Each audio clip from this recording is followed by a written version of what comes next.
जय माता की।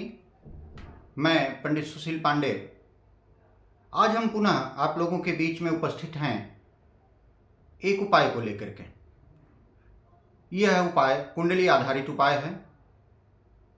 आप हमारी वीडियो को देखें, हमारे चैनल को लाइक करें, सब्सक्राइब करें, अपने इष्ट मित्रों में साझा करें, ढेर सारे लोगों को जोड़ें। हम समय समय पर आपके बीच में व्रत, पर्व, त्यौहार, उपाय, ज्योतिष आदि के संदर्भ में, सामाजिक अनुभवों के संदर्भ में वह सब लेकर के आपके बीच उपस्थित होते रहेंगे। ढेर सारी जानकारियाँ आपको मिलती रहेंगी। आप हमारे चैनल से जुड़िए। आज हम आपको बताएंगे लग्न आधारित उपाय, यानी आपकी लग्न क्या है, आपका जन्म किस लग्न में हुआ है, तो हमें क्या उपाय करना चाहिए। राशि नहीं, लग्न, किस लग्न में आपका जन्म हुआ है।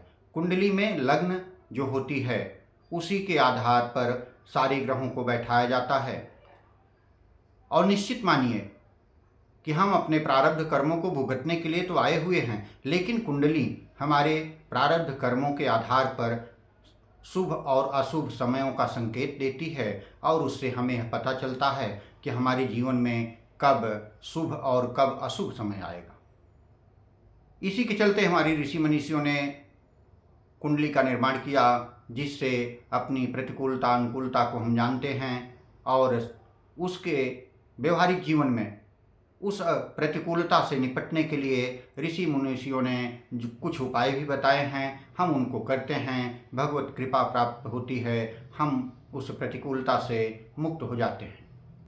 और दूसरी बात मैं आपको फिर बता दूं कि कोई भी उपाय आपके लिए तभी कारगर साबित होंगे जब आप बताने वाले के प्रति, ज्योतिष जैसे विषय के प्रति और देव शक्तियों के प्रति आपके मन में श्रद्धा और विश्वास होगा।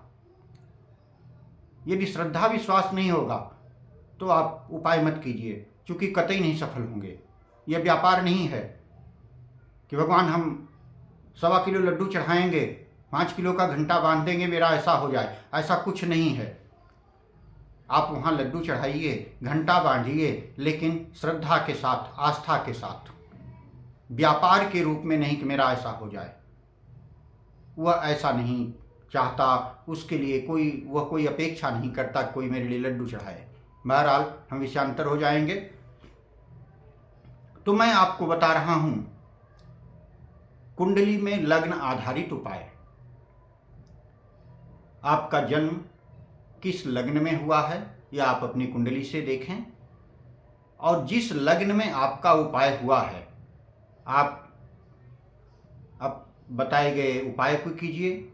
निश्चित रूप से आपके प्रारब्ध दोष शांत होंगे और वर्तमान जीवन आपका सुखमय होगा।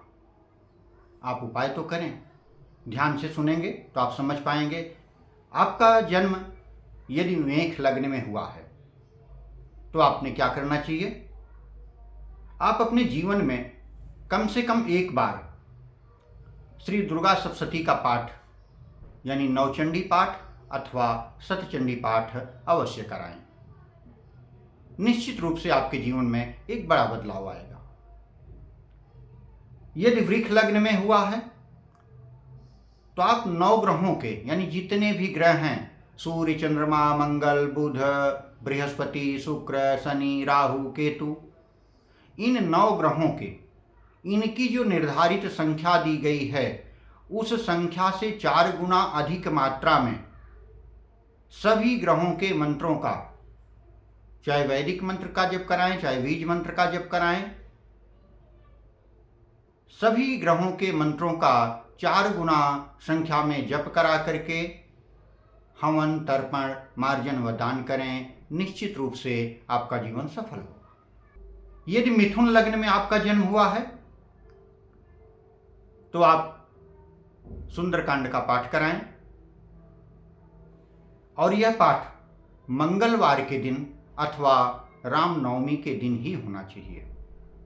कर्क लग्न में जिसका जन्म हुआ है वह व्यक्ति रामायण का पाठ सस्वर कराए, लेकिन यह पाठ शुक्ल पक्ष में ही किया जाना चाहिए। कृष्ण पक्ष में नहीं। निश्चित रूप से प्रारब्ध दोष का शमन होगा और वर्तमान जीवन आपका सुखद होगा।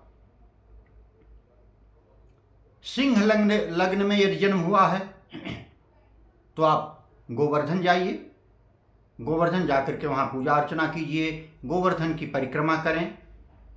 यह पूजा अर्चना और परिक्रमा किसी भी शुभ पर्व अथवा त्यौहार पर ही की जानी चाहिए।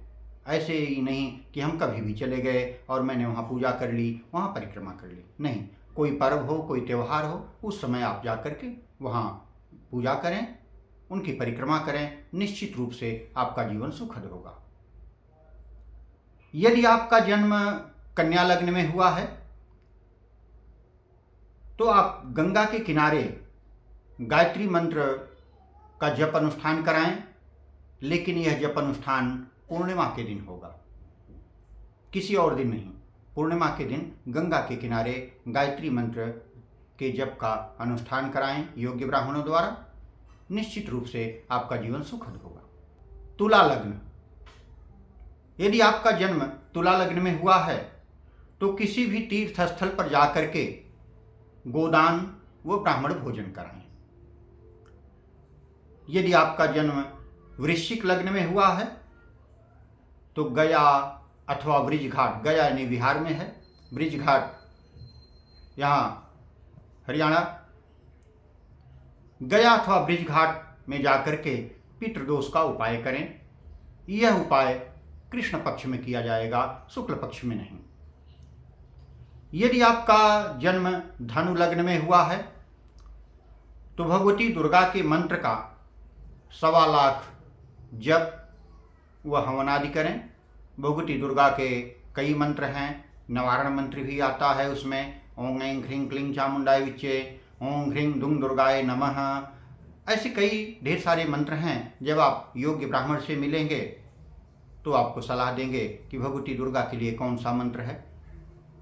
मंत्र का चयन ऐसा नहीं कि विशेष यही मंत्र हो, जो भी मंत्र हो वह भगवती दुर्गा से संबंधित हो। ऐसे मंत्र का 1.25 लाख जप करा करके आप हवन आदि करें, आपका जीवन सुखद होगा।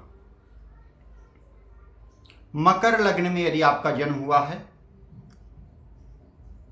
तो आप भैरव जी की उपासना करें, भैरव जी को मदिरा चढ़ाएं, लेकिन खुद मदिरा पीने से बचें।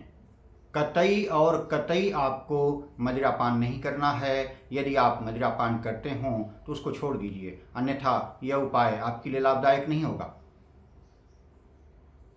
आप भैरव मंदिर में जाने की प्रवृत्ति बनाएं, भैरव मंदिर में जाना शुरू करें, नियम बना लें, जाएं, भैरव जी का दर्शन करें, मंदिर में कुछ देर शांति से बैठें, भैरव जी को मदिरा चढ़ाएं और वहीं छोड़ करके चले आएं। आप उसमें से ये नहीं कि प्रसाद के स्वरूप हम भी लेना शुरू कर दें, फिर आपके लिए उपाय कतई लाभदायक नहीं होगा, बल्कि वह और अनिष्ट करेगा। यदि आपका जन्म कुंभ लग्न में हुआ है तो भगवान शिव के खड़ाक्षर मंत्र ओम नमः शिवाय, इस मंत्र का 5 लाख की संख्या में आप जप कराएं, आपका जीवन प्रशस्त होगा। यदि आपका जन्म मीन लग्न में हुआ है तो अपने जन्म स्थान से दक्षिण दिशा के किसी भी तीर्थ स्थल पर जाएं, वहां जाकर के देवी देवताओं की पूजा करें, ब्राह्मणों को दान आदि करें, आपका जीवन सुखद होगा। यह जो मैंने बताया लग्न के आधार पर आपको करने के लिए उपाय, आप अपने जीवन में निश्चित रूप से कम एक बार यह उपाय अवश्य करें। निश्चित रूप से आपके जीवन में बड़ा बदलाव आएगा। यदि आपकी सामर्थ्य है, आपकी इच्छा है, तो इन उपायों की पुनरावृत्ति भी की जा सकती है, यानी इसको दोबारा भी आप कर सकते हैं, लेकिन कम से कम एक बार तो इन उपायों को आप अवश्य करें। निश्चित रूप से आपके जीवन में एक बड़ा बदलाव आप देखने को पाएंगे। आप हमारे चैनल से जुड़िए, अपने इष्ट मित्रों को भी जोड़िए।